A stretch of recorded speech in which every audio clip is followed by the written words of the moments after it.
Hollywood's depictions of gun violence, corrupt police behavior, and a corrupt legal system.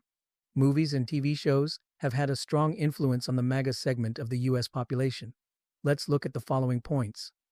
The role of media in shaping public perceptions and behaviors is profound.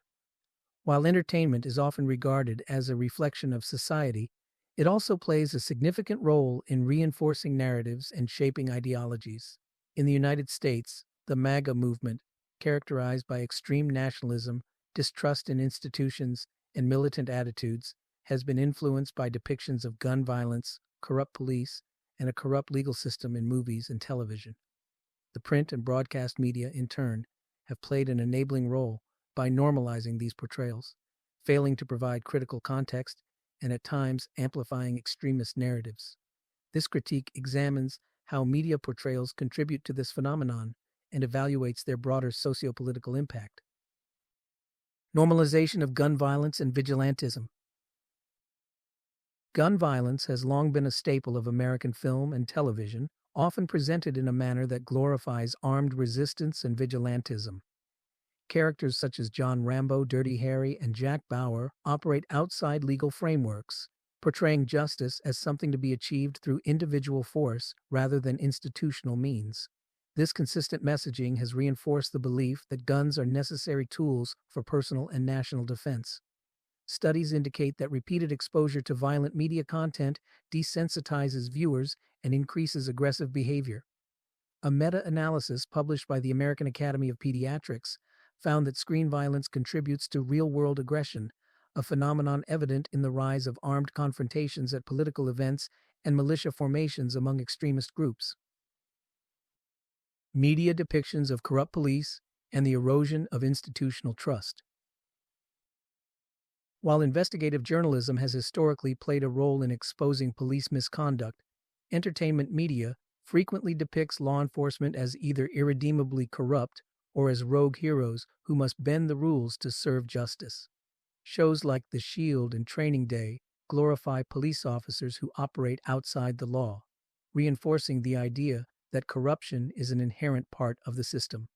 The Knapp Commission Report, 1972, detailed widespread corruption in the NYPD, categorizing officers as meat eaters, actively corrupt, and grass eaters, passively complicit. Rather than spurring accountability, these depictions have fueled narratives that either justify lawlessness or encourage violent resistance against authority. This dichotomy is particularly dangerous when aligned with MAGA extremism, which both idolizes militarized policing and decries federal law enforcement agencies as corrupt deep state actors. The portrayal of a corrupt legal system and the justification of extremist actions. The perception of a corrupt legal system is another pillar in the justification of violent actions. Popular shows, such as Law and Order, while ostensibly supporting law enforcement, often depict prosecutors and judges as politically motivated actors. Meanwhile, films like JFK and The Pelican Brief propagate conspiracy theories that suggest judicial outcomes are manipulated by hidden elites. Academic studies, including Kelsey Craig's 2022 analysis of Supreme Court ethics, point to real issues of political influence in the judiciary. However, in the absence of nuanced reporting, media narratives can fuel radicalization by reinforcing the idea that the legal system is irredeemably biased against certain groups. The violent MAGA segment, believing that courts are rigged against them, has justified actions such as the January 6th insurrection under the pretense of restoring justice, echo chambers, and selective media consumption. The impact of media extends beyond entertainment. Print and broadcast media have also played a role in shaping these beliefs by fostering echo chambers. Conservative-leaning news outlets selectively amplify crime stories that fit into a narrative of institutional corruption while minimizing systemic factors. Meanwhile, social media algorithms prioritize sensational content that reinforces users' pre-existing beliefs. Research from the Pew Research Center shows that audiences on the far right are more likely to consume news from ideologically homogeneous sources, reinforcing distrust in mainstream institutions. This selective consumption allows media-driven paranoia to thrive, deepening radicalization and increasing the likelihood of violent action. Case studies and real-world impacts. Numerous real-world cases illustrate the connection between media influence and violent actions. The 1981 assassination attempt on President Ronald Reagan by John Hinckley Jr.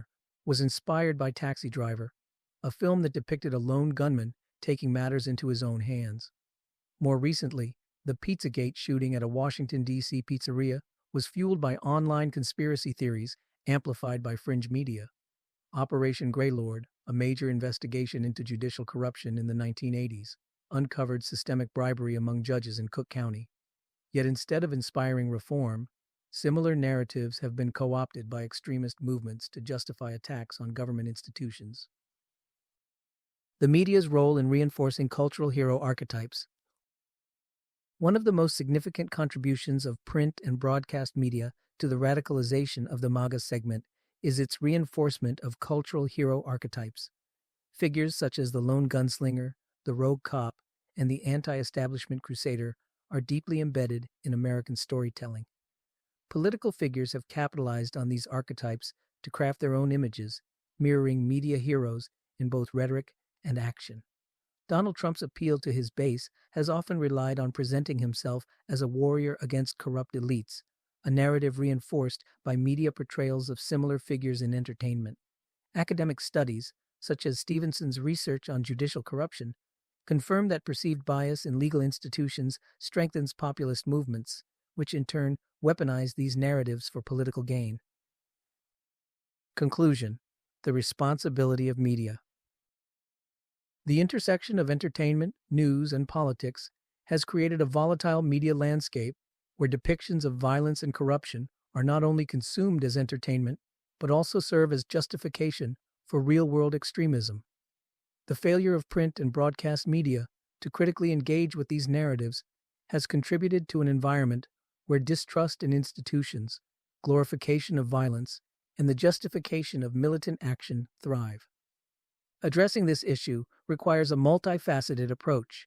Media creators must acknowledge their influence and strive for more nuanced portrayals of law enforcement, legal institutions, and violence. News outlets must commit to factual reporting that avoids sensationalism and conspiracy reinforcement. Most importantly, the public must be encouraged to engage with diverse perspectives to break out of ideological echo chambers. Without these changes, media will continue to serve as both a mirror and a catalyst for the radicalization of extremist segments in American society.